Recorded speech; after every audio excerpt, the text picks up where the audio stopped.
Mission Boss, list. I've been meaning to tell you something. Our old friend Zero hasn't been seen in public since you left the States. That was over 10 years ago now. You suspected he was responsible for the accident at your base in the Caribbean. But at that point, Zero was already bedridden. So it never felt right to me that Zero gave the order. Now that I've seen the man Emmerich was working for, I'm sure he didn't. I know that man. He was our old friend's XO. A man without a face. Not one you want to look at anyway. Skullface. He's the one who destroyed your base 9 years ago. The unit he commands, XOF, was Cypher's strike force. But he's since split from Zero and used XOF to usurp control over Cypher itself. In other words, the Cypher we're hunting isn't Zero. Beyond Zero is a void that's even darker. Skullface.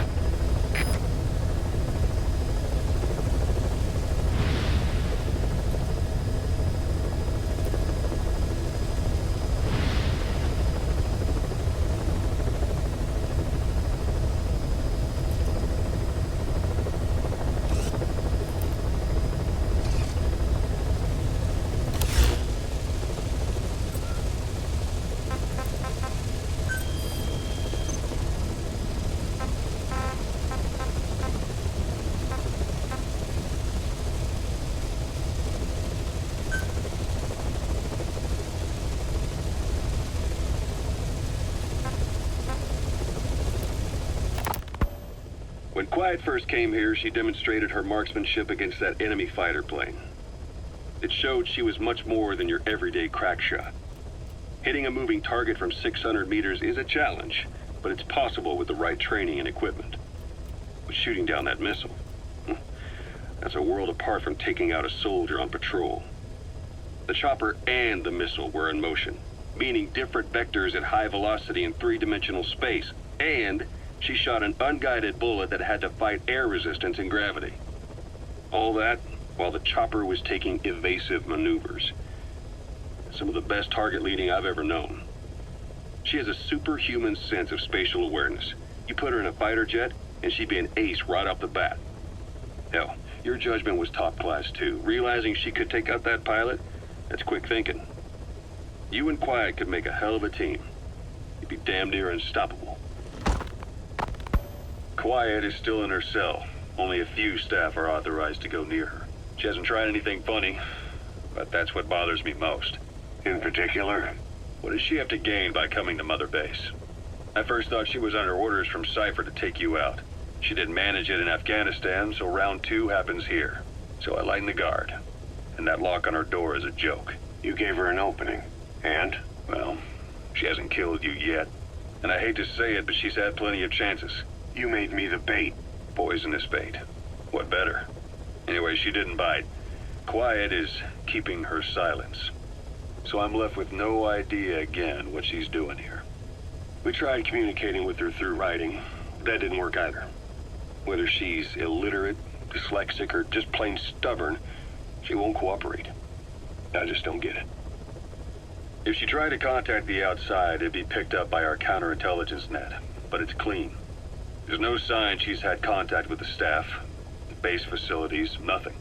She's almost got the men wanting her to try something, just to find out what she's up to.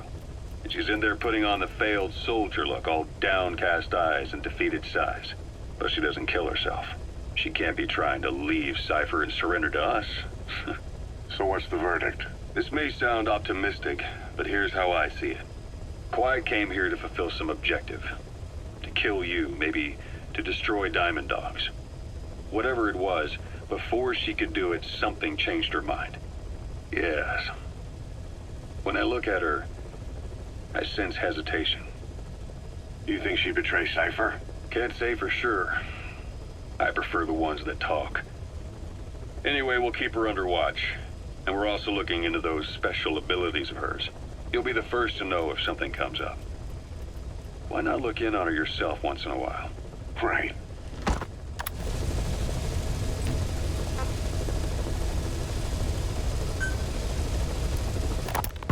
It wasn't just Cypher. Back in the Caribbean, every eye in the world was turned on us. A private army, just a bunch of guys with guns, in possession of a nuke? Why wouldn't they be uncomfortable? And that's why you made sure the inspection happened. Well, I thought our best move was to prove to the UN through the IAEA that we had no nuke. Of course, I was against us having it in the first place, but that was Snake's decision. The boss wasn't responsible. Well, don't get me wrong, I still believed in Snake. I thought I was making the best decision for all of us, that's all. I figured we should get a third party to exonerate us before proof of the nuke did get out. And who better to do that than an organization with international authority? So the truth is, you took it upon yourself to agree to an inspection arranged by the UN. Only the inspection was a ruse, and Cypher Strike Force XOF showed up instead. I had no idea that would happen. Enough bullshit! Oh, sure, like I could have known. You know, I was just trying to prove our innocence to the world. What's wrong with that? We're not interested in the excuses you thought up. The truth is objective. Just see it from my point of view. You led XOF to the control tower. They seized it, giving them complete control over the base. Moments later, they detonated C4 on the strut legs. Anyone who'd managed to survive was hunted down by the assault force and their choppers. You can't believe I did that on purpose. That was the end of Mother Base. But it wasn't the end for you. How can you... Look, think about it. I lost something too. I built Zeke and it got buried underwater. I am a victim. That raises the big questions. Why were you the only one spared? You got away without a scratch. Why did Strangelove leave the base on the eve of the inspection? You two were close. Strangelove? And how did you manage to build something that surpasses Zeke in every way? Because you did everything they told you. You're the only one who didn't lose a thing. That is the truth. I was taken away against my will. Skullface forced me to do his research these past 9 years. He used me. I lost 9 years. 9 years. We all lost 9 years. It wasn't just you. I suppose blaming me makes you feel better, does it? But who's gonna give me back all the time I lost? You're not getting anything back. You're not a victim here, Emmerich. You're the perpetrator. I didn't know anything. Nobody can back that up. Yeah, all the evidence is at the bottom of the ocean. You know the hardest man to break. The type who's fooling himself. That takes time. It's easier to live a convenient lie than a painful truth.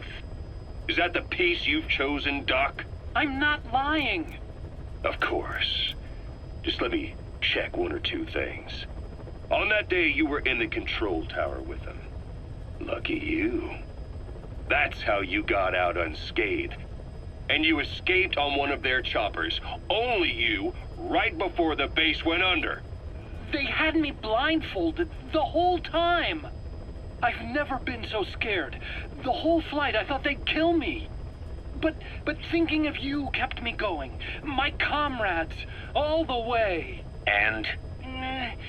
There was a plane journey, and then we traveled by road. When they finally took off the blindfold, I was in kind of a warehouse, on the floor. Afghanistan, it was that research lab. I couldn't believe they'd taken me halfway around the world.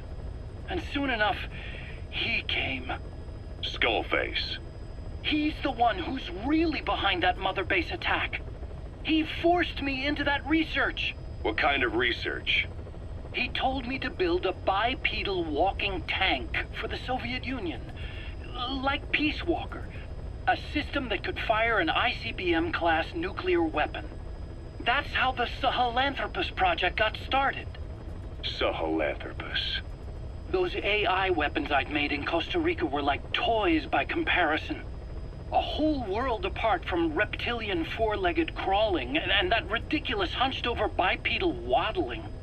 My design evolved to the dawn of mankind, Sahelanthropus, the first steps towards humanity. An upright, bipedal weapon system. Originally, Sahelanthropus was going to be a manned weapons platform. I designed a cockpit in its head, and I planned to fill it with water as a buffering agent. Like how Paz modified Zeke for human control. Don't compare me to some amateur. I designed it for human control from the beginning. The problem was miniaturizing the posture control AI. You remember the reptile pod? The AI that controlled your unmanned weapons. Attaching it externally makes it vulnerable, so this time I wanted it beneath the armor. Meaning I had to make the AI smaller. I got it down to less than a tenth the size without any loss in computation speed. But it was still too big for the cockpit. There wasn't enough room for the pilot. If I made the head bigger, its body would have to be bigger to support it. Too big to be practical. In the end, human piloting was taken off the table. I tested a remote control system too, but there was the time lag and I wasn't satisfied with its precision either. Plus, it would be useless if the enemy jammed it. So next, I went back to trying an AI-only system. To do that, I had the AI pods recovered from Nicaragua. This was a hybrid AI, a combination of Peace Walker's reptile and mammal pods. The only AIs that had ever successfully operated an unmanned nuclear weapon system. Really? You'd need some help to get that working. Expert help. Did you work with someone? I worked alone. You did that yourself?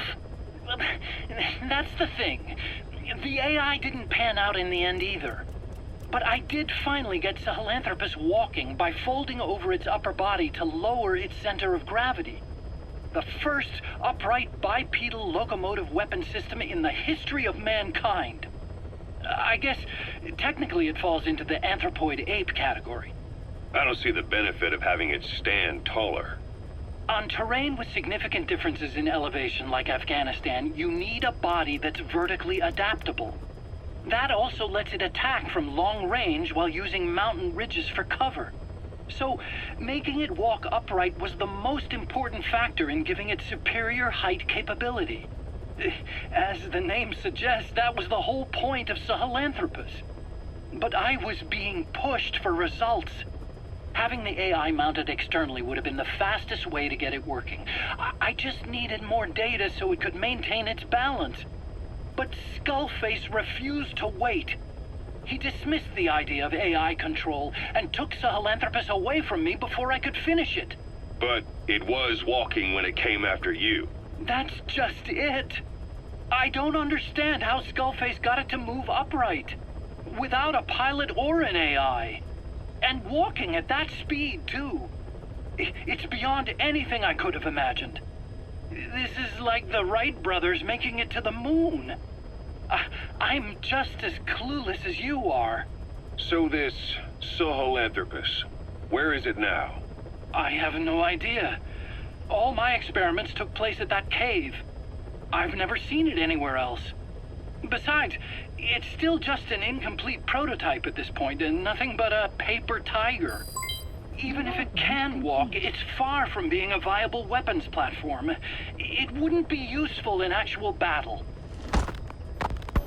Emmerich will remain here at Mother Base for now, but not as a member of Diamond Dogs. I still don't trust him. That work for you? Fine by me. He can't be allowed any contact with staff either. Yeah. A lot of the guys would love some payback for 9 years ago. We still need him alive. But we have to restrict his movements. He can only go where we tell him. And of course, the interrogations will continue. He worked for that skull bastard for nearly a decade. He still has more to tell us. How long are we gonna press him? If our investigation shows he really had nothing to do with the attack, we'll reconsider his place here. But I don't expect that to happen. Remember that water tank-shaped object in Emmerich's lab in the Soviet base camp? The thing that started talking to you like a possessed answering machine. That was a pod built for housing the AI used to control unmanned weapons. You remember, back in '74 in Costa Rica. It was in those machines you fought there. They were designated Pupa, Chrysalis, Cocoon, and Basilisk, and each of them was fitted with an AI unit called a reptile pod. Emmerich created it. It mainly handled the machine's posture control and autonomous behavior. But the Basilisk, aka Peace Walker, also featured a second AI pod. That one was called the Mammal Pod, and it was created by Dr. Strangelove. She tried to recreate the boss's personality through the Mammal Pod, but you pulled out its memory boards. That's when it transferred its own functions to its reptile pod. Just like a human brain compensating for damage by using the remaining healthy parts. The result was a unique entity, a hybrid of the reptile and the mammal. It sank to the bottom of Lake Nicaragua with Peace Walker. But apparently they salvaged it and transported it to that lab. Don't let it deceive you, Snake. It may sound like the boss, but it has neither a personality nor a will. Like Emmerich says, it's just a machine.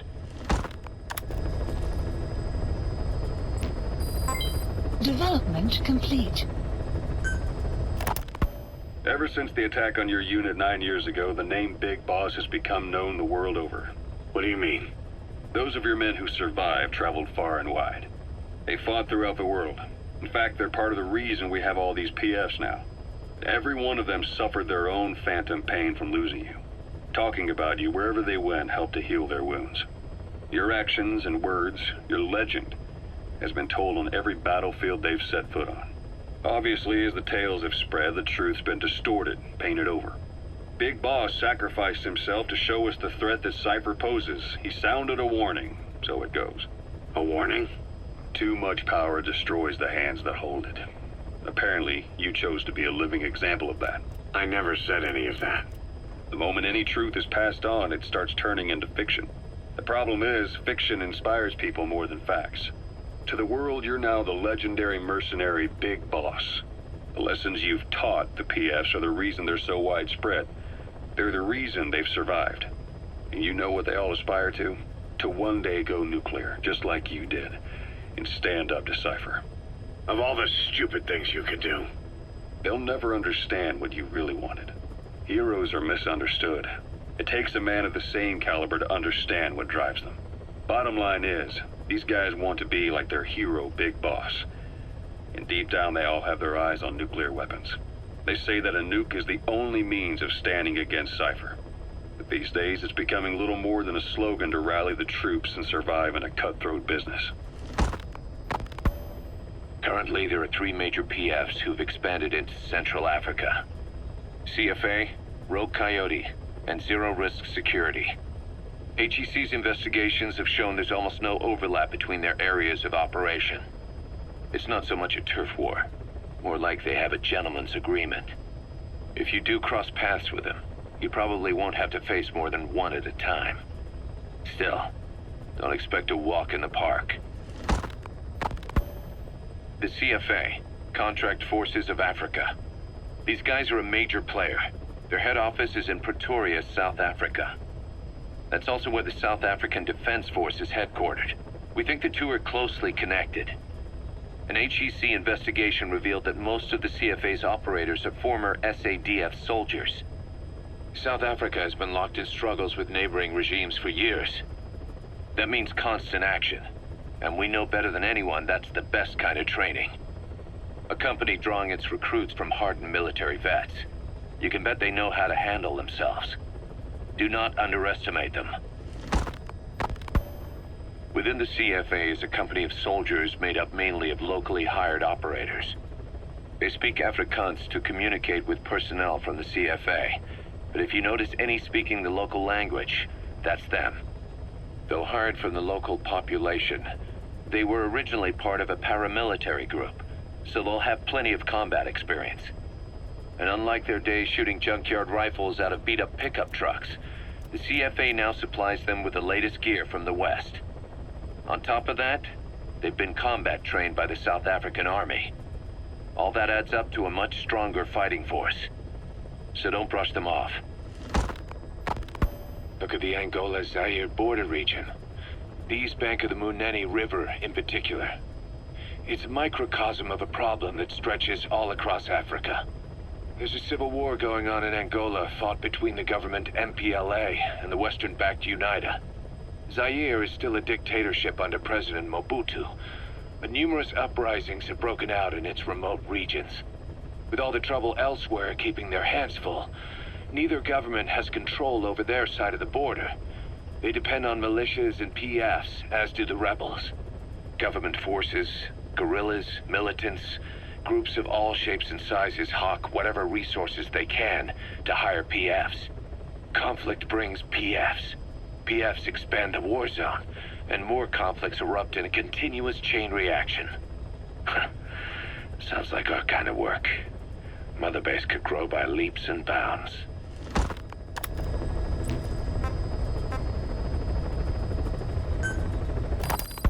There is going to be a kind of festival held on Mother Base.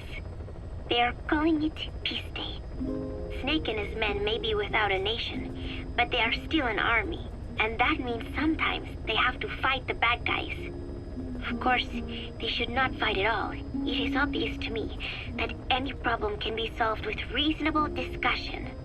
Maybe Snake and the others think so too, because the idea is to set aside war for one day a year and relax in peace.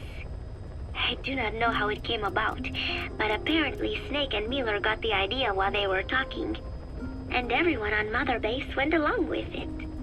To think that deep down they all share a love of peace, that makes me happy.